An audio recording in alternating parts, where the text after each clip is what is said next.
Hola, ¿qué tal? ¿Cómo están? Todos, todas y todos me conocen. Soy Itati Valle. Vamos a cursar Teoría del Arte 2 para el cuarto año del profesorado en Educación Musical y en Teatro. Para cursar esta asignatura, sí o sí, tienen que tener aprobada Teoría del Arte 1. Y como Teoría del Arte 1 se las dicto yo, en la reunión que tuve con la profesora, bueno, mal chiste, la tipa se desdoblaba, ¿vieron? Sé que ustedes han llegado hasta la modernidad. Ustedes vieron que yo le dediqué excesivo tiempo a un autor básico para comprender la modernidad, que fue Immanuel Kant. Así que yo voy a partir de que ustedes lo manejan a Kant así, porque eso es lo que hemos brindado y eso es lo que hemos evaluado. Así que aquellos que no lo tengan flojito, se ponen a revisarlo sin que yo me entere. Bueno. Lamentablemente estoy en las dos, entonces sé qué se dio, cómo se dio y desde dónde lo dimos. Lo que vamos a trabajar este año, a nivel temporal de Teoría del Arte 2, podríamos decir siglo XIX, siglo XX y lo que vamos del XXI, ¿no? Es menos extenso temporalmente, pero ustedes vieron que cuando más cercanas están las épocas, más diversas y más complejas se van convirtiendo. Lo mismo le debe pasar con la historia del teatro, con la historia de la música. La 1, la 2 y la 3. La 3 es menos cantidad de tiempo, pero más compleja en las expresiones y demás. Bien. Yo lo que les hice aquí es presentar un proyecto de planificación, de manera que ustedes lo lean, lo analicen. Nosotros lo hemos compartido con otros profesores de otras asignaturas de este mismo año, para ir haciendo aportes y modificaciones, y si hay temas que ustedes estén trabajando, ir gestando alguna apertura o algún autor que ya hayan visto en otra asignatura lo sacamos y podemos trabajar otros autores y demás. También les compartí la bibliografía para que ustedes también la vean y esto que decíamos, ¿no? Si hay algún autor o algo que ya lo han trabajado, nos viene bárbaro porque lo eliminamos y lo modificamos por otro. Bien, entonces van a tener que presentarse porque no todos se conocen, ni todas ni todes, porque aparte saben que son de distintas carreras y a veces cursan estudiantes que vienen de otros años. Porque en los últimos años es como que uno va colgándose un poco más, porque la mayoría está trabajando. Bueno, cuéntenme si ya están trabajando, si están, qué tema están trabajando, qué decisiones han ido tomando a lo largo de las elecciones que han ido haciendo para su práctica como docentes. La asignatura está dividida en módulos, son 5. Vamos a trabajar desde la contemporaneidad, vamos a partir al revés, pero a mí me parecía interesante pensar qué le podemos preguntar al arte en nuestra contemporaneidad. Del año pasado hubo cantidad de conferencias, de charlas, es decir, era como que ya era tal esa batería de conferencias.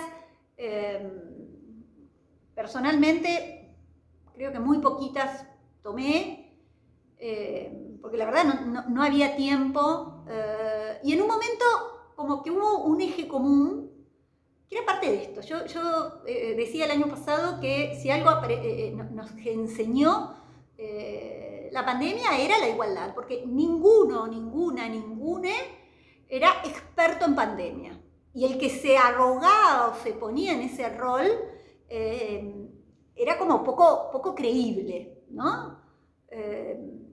¿Qué nos enseñó? Nos enseñó la finitud. Nos enseñó algo que tendríamos que tener en claro desde el momento que nacemos, como dicen los existencialistas, que de lo que estamos seguros es de que vamos a morir. Es la única certeza que tenemos. Con ese conocimiento de la certeza de la muerte, tendríamos que vivir a diario. De manera de que cada acción que hagamos, cada decisión que tomemos, sea una decisión en función de, yo digo, hacerle piruetas a la vida, a la muerte, perdón, y vivir la vida de la manera en la que consideramos que es conveniente vivir. Y eso es una decisión política, ideológica, cultural, ¿no? Es un vivir responsablemente. Entonces me parecía, en función de ello, iniciar, porque lo vamos a ver, con los existencialistas, con cómo los existencialistas ya a mediados del siglo XX nos hicieron reflexionar sobre la finitud, sobre la existencia de los seres humanos. El año pasado incluso hubo un boom en ventas de un libro de Albert Camus que se llama La peste. Incluso hay una película, yo no la pude encontrar, yo la vi hace muchísimos años, creo que era del cine argentino, y la verdad que, bueno, la voy a seguir buscando, si lo encuentro les paso el link. En donde, ¿cómo sociedad atravesamos y vivimos esa muerte? Eran casi escenas de ciencia ficción, porque uno no tenía esta vivencia. Sin embargo, en la historia está atravesada por epidemias. Desde la antigüedad tenemos registros de epidemias. En América hay registros de epidemias, en especial desde la llegada de los españoles, la famosa viruela que diezmó la población. Decían, no solo morían por la viruela, otros morían de hambre, ¿no? Que era como la contracara de la epidemia, porque afectaba a los que trabajaban. Y afectó en especial a las poblaciones que no tenían los anticuerpos de estos invasores, de estos conquistadores, ¿no? Entonces, hay un texto muy interesante de una antropóloga que se llama Rita Segato, que es una antropóloga argentina, en donde dice, bueno, lo que nos generó la pandemia es tomar conciencia de nuestro ser biológico, ¿no? Y otra cosa tenemos que aprender, que no es la primera, pero no va a ser la última. No sabemos cuándo habrá una nueva. Entonces, y por el otro lado, esta globalización, fíjese la rapidez en la que giró y nos llegó esta epidemia. Vino en avión la epidemia, ¿no? Vino en avión, ¿por qué? Porque nos movilizamos rápidamente por esta globalización que estamos atravesando. Pero en esa globalización y en ese mundo neoliberal, en ese capitalismo de datos, la epidemia, que se constituyó en una pandemia, que nos afecta a todos, todas y todes, que es algo mundial, se vivencia de distinta manera. Se atraviesa con distintas herramientas. Y en ese contexto es necesario pensar el arte, ¿no? Entonces, por ello empezamos a pensar, y yo ahí hago una pregunta que busca ser una pregunta disparadora sobre la inutilidad del arte. De más está decirles que, y esto ya lo saben de teoría 1, que tienen que leer los textos y los textos de los autores. No vamos a leer un manual sobre Sartre. No vamos a ir a Wikipedia a buscar a Sartre. Vamos a leer el texto de Sartre. Y no vamos a analizar a lo que plantea Sartre. Y vamos a analizar lo que plantea Nietzsche. Y lo vamos a leer al texto de Nietzsche. Para aprobar la asignatura tienen que haber atravesado esa lectura, haberse apropiado, haber aprendido con H, esas reflexiones, y luego sí, si quieren tomar posición. pero diferenciar lo que plantea el autor de la opinión personal. Y esa opinión tiene que estar fundamentada en esos conceptos. ¿Está claro? Siempre me van a escuchar decir lo mismo. Bien, ¿cómo vamos a cursar? Vamos a cursar en forma virtual, dado que por la escasez de recursos humanos que tenemos en la escuela, había que tomar decisiones y con muy buen tino se tomó la decisión de priorizar para estas presencialidades cuidadas y armado de burbujas y demás, las materias básicas, específicas de sus carreras, ¿no? Por lo tanto, tendrán actuación, tendrán instrumento, en grupos, en protocolos y demás, pero nosotros vamos a continuar en la virtualidad. Hasta que, bueno, veamos cómo sigue el segundo cuatrimestre que entra a suceder. Este año viene complicado, así que venimos con la segunda ola. Por ahora, este primer cuatrimestre, que va a ser corto, bastante compacto y que va a requerir una gran autonomía y un gran compromiso a la hora de ustedes de no colgarse y de mantener la regularidad en las lecturas que proponemos. Y va a ser asincrónica, es decir, como hemos venido trabajando el año pasado, dado que no todas, todes tienen el acceso a Internet de la misma manera.